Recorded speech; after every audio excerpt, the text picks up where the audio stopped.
കേന്ദ്ര തെരഞ്ഞെടുപ്പ് കമ്മീഷൻ നേരിട്ട് നടത്തുന്ന തെരഞ്ഞെടുപ്പുകളാണ് ലോക്സഭാ തെരഞ്ഞെടുപ്പും അതുപോലെ തന്നെ നിയമസഭാ തെരഞ്ഞെടുപ്പും. എന്നാൽ തദ്ദേശ സ്വയംഭരണ തെരഞ്ഞെടുപ്പ് കേന്ദ്ര തെരഞ്ഞെടുപ്പ് കമ്മീഷൻ നേരിട്ട് നടത്തുന്നതല്ല.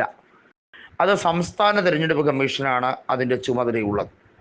ഡീലിമിറ്റേഷൻ ഉൾപ്പെടെയുള്ള കാര്യങ്ങൾ, അതായത് മണ്ഡല പുനർനിർണയം ഉൾപ്പെടെയുള്ള കാര്യങ്ങൾ, തദ്ദേശ സ്വയംഭരണ തെരഞ്ഞെടുപ്പിലും വാർഡ് വിഭജനം ഉൾപ്പെടെയുള്ള കാര്യങ്ങളിൽ അന്തിമമായ തീരുമാനം കേന്ദ്ര തെരഞ്ഞെടുപ്പ് കമ്മീഷൻ എടുക്കണമെന്ന ആവശ്യമാണ് ഇപ്പോൾ KPCCയുടെ അധ്യക്ഷനായ സണ്ണി ജോസഫ് കൃത്യമായി ആവശ്യപ്പെടുന്നത്. അദ്ദേഹം അഭിഭാഷകൻ കൂടിയാണ്. നിയമപരമായിട്ടുള്ള നിരവധി കാര്യങ്ങൾ വളരെ പ്രാഗൽഭ്യത്തോടുകൂടി അഗ്രഗണ്യനായി തന്നെയാണ് പറയുന്നത്.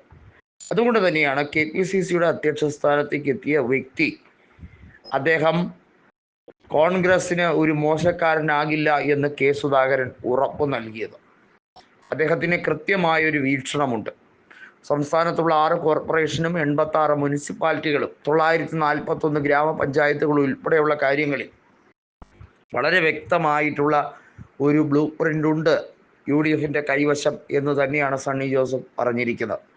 വാർഡ് വിഭജനം ഉൾപ്പെടെയുള്ള കാര്യങ്ങളിൽ വലിയ തോതിലുള്ള പ്രശ്നങ്ങൾ, സങ്കീർണമായ പ്രശ്നങ്ങൾ ഉണ്ട്. അവിടെ വിന്നബിലിറ്റി ഒരു ഫാക്ടർ തന്നെയാണ്. കോൺഗ്രസിന് വേണ്ടി സാധാ രീതിയിൽ താഴെത്തട്ടിൽ ബൂത്ത് തലത്തിൽ പ്രവർത്തിക്കുന്നവർക്ക് വേണ്ടിയുള്ള തിരഞ്ഞെടുപ്പ് കൂടിയാണ്. അവരാണ് എല്ലാ വാർഡുകളിലും സ്ഥാനാർത്ഥികളാകുന്നതും അതുപോലെ പ്രചരണത്തിന് അവരോടൊപ്പം നേതാക്കന്മാർ തോളോട് തോൾ നിൽക്കേണ്ട സമയമാണിത്.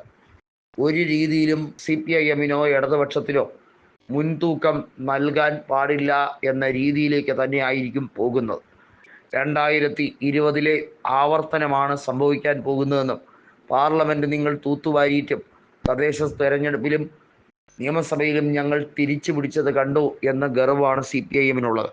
അതായത് എന്ത് രീതിയിലുള്ള അഴിമതിയും സ്വജനപക്ഷപാതവും കാണിച്ചാലും CPIMനെ ജയിപ്പിക്കാൻ കേരളത്തിലെ ആളുകൾ ഉണ്ടെന്നും അവരെ പ്രബുദ്ധർ എന്ന് വിളിച്ചാൽ മാത്രം മതിയെന്നും ചിന്തിക്കുന്ന വ്യക്തിയാണ് പിണറായി വിജയനെന്നും, എന്നാൽ ഇനി ആ പരിപ്പ് വേവില്ല എന്ന് കൃത്യമായി ഉറപ്പിച്ച് പറയുകയാണ് സണ്ണി ജോസഫ്. KPCCയുടെ അധ്യക്ഷ സ്ഥാനത്തേക്ക് എത്തിയതിനു ശേഷം അദ്ദേഹത്തിനെ വ്യക്തിപരമായി ടാർഗറ്റ് ചെയ്തുകൊണ്ടാണ് CPIM പല രീതിയിലും മാധ്യമങ്ങളിലൂടെ നുണ വാർത്തകൾ അഴിച്ചുവിടുന്നത്. അദ്ദേഹം ഒരു സമുദായത്തിൻ്റെയും പിന്തുണയോടെ അല്ല അധ്യക്ഷ സ്ഥാനത്തേക്ക് എത്തിയതെന്നും തൻ്റേതായ വ്യക്തിമുദ്ര പതിപ്പിച്ചതിൻ്റെ പേരിലാണ് എത്തിയതെന്നും കൃത്യമായി പറയുകയാണ്. കണ്ണൂർ DCC അധ്യക്ഷനായി K. സുധാകരൻ്റെ പിൻഗാമിയായി എത്തിയ സണ്ണി ജോസഫിനെ സംബന്ധിച്ചിടത്തോളം അദ്ദേഹം KPCCയുടെ അധ്യക്ഷനാകുന്നതിൽ വലിയ രീതിയിലുള്ള കരുത്താണ് ഉള്ളത്. CPIMൻ്റെ അതേ നാണയത്തിൽ തന്നെ തിരിച്ചടിക്കുന്ന രീതി അത് കണ്ണൂർ ശൈലിയാണ്.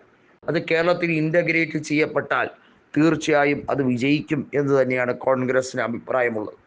ആ ഒരു രീതിയിലേക്ക് കൊണ്ടുപോകുമ്പോൾ CPIMൽ വെപ്രാളമുണ്ട്. അത് തനിക്ക് നന്നായി അറിയുന്നതാണെന്നും സണ്ണി ജോസഫ് കൂട്ടിച്ചേർത്തിരിക്കുന്നു.